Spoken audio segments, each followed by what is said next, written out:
Good morning, everyone, and welcome to First Thoughts on a Friday. My first thoughts today are on the people that live in eastern Kentucky, and as you may know by now, it's been just horrible down there with the weather and the flooding. They've had over 10, 12 inches of rain in the last couple of days, and with all the hills down there in that coal country, massive flooding, lots of destruction, homes washed away, people washed away. Many people have perished, and they're still looking for those who are missing. So definitely our prayers go out to them. Up here, it's a beautiful day. It's gorgeous. I'll try to just swing out, and maybe you can see the trees, the sunshine, all the grass and weeds that are growing that I need to mow. Yeah, my lawnmower is sitting down there in the middle of the yard because I got attacked by a bunch of wasps. Yeah, it was not a fun day last week, so I still have to finish mowing this part up here. But yeah, our first thoughts on a Friday, we're looking at the gospel text coming up for this Sunday, which is Luke the 12th chapter, starting with verse 13 and going through 21. And, well, a lot's been happening in this part of the Gospel of Luke. We're in a section, well, from here all the way until the Passion account, really, in which there's a lot of different things that happen. Jesus is here, he's there. Now, he is on his way to Jerusalem. So, I mean, he's making that movement that direction where he will finally enter on Palm Sunday. But no, we're not there yet. And just a whole bunch of stuff that's being thrown at him. And the incident that we have today is Jesus is being dragged into court. Wait a minute. That doesn't happen until later, right? When he's being tried in the high court by the priests and the scribes and all that. No, that we're not talking about that. Jesus is asked to be the court. What? Yeah, there's a person here. Well, let's take a step back. Understand that in Jesus' day, there were basically two places that you would go if you had a dispute that needed to be settled. One, you would go to the gate of the city, and there all the old guys like me would sit around drinking our coffee, eating our donuts. Hey, where's my donuts? Oh, don't have any. And they would just talk the day away because, they're retired now and we're letting the younger guys do all the work out in the field and stuff like that.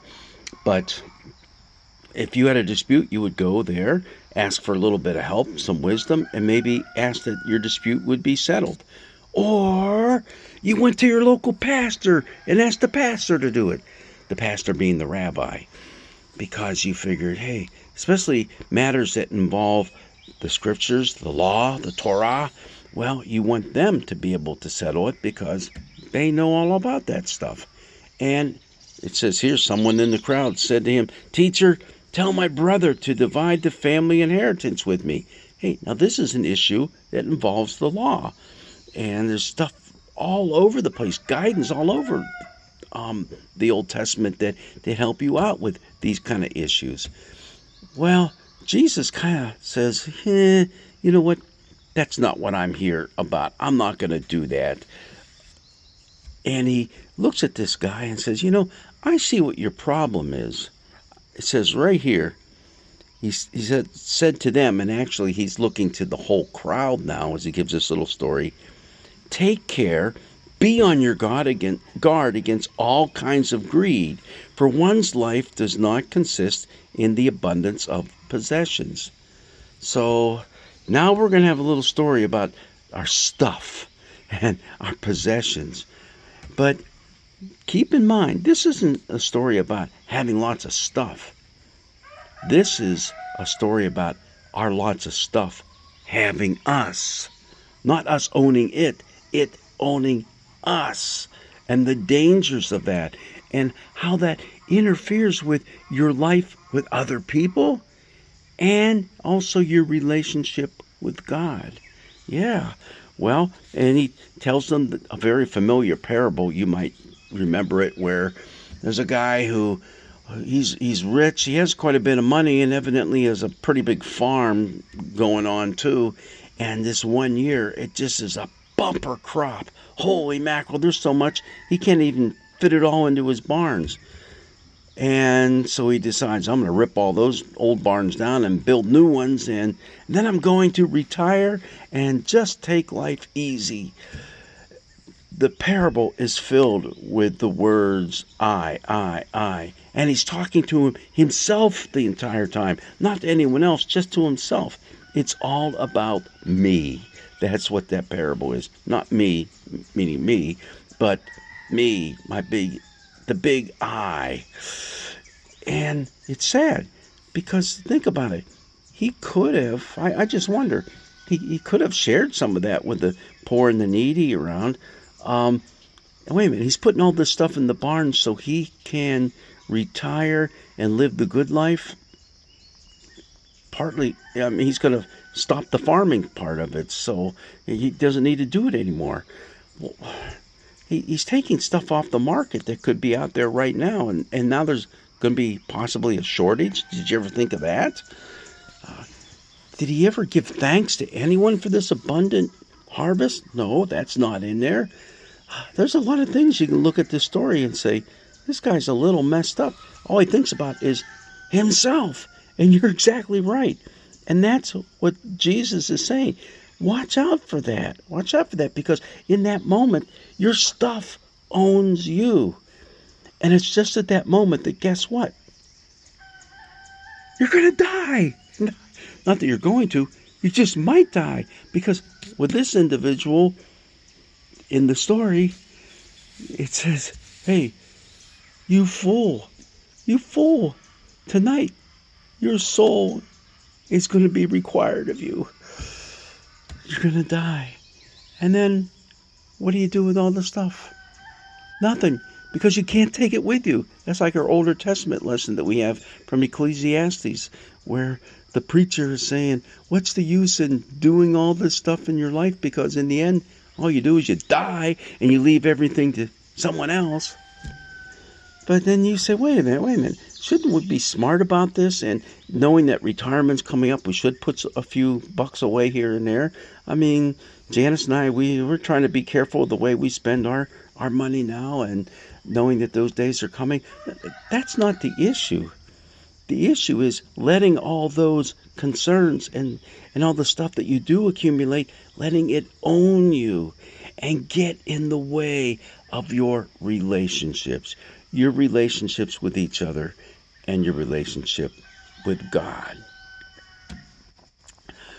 And at the very end of it is the point. The things that you have prepared, whose will they be? They're not going to be yours. You can't take it with you. So it is with those who store up treasures for themselves here on earth, but are not rich toward God. And our richness toward God is living out the life that He's called us to live, to be loving, caring, sharing people. Don't let your stuff own you. It is so easy for it to happen. And it can happen. So it's not the amount of stuff. It's what you allow it, however much you have, how you allow it to control your life. Now, you can let your stuff help you lead a life of sharing. And I really do believe, as we continue to read in the scriptures and even in the gospel, that's what we find. It's all about loving one another. The gospel in a nutshell. Even in our letter to the Colossians, it ends up in a part of the reading that we don't have for this coming Sunday that I wish we would have had. Part of that letter says, hey, put on the clothing that shows that you are part of this kingdom of God stuff. And don't forget to put on love. Yeah, you can have stuff. You can have lots of good stuff. But let it work for the benefit of the kingdom, for the benefit of those around you, as well as yourself. Let it show that you are a person of love. Well, God's blessings be with you this day, and let your light shine, and let the sun shine in, and all that kind of good stuff. And keep your prayers up for all those who are going through that devastating flooding in Kentucky this day. Blessings be with you.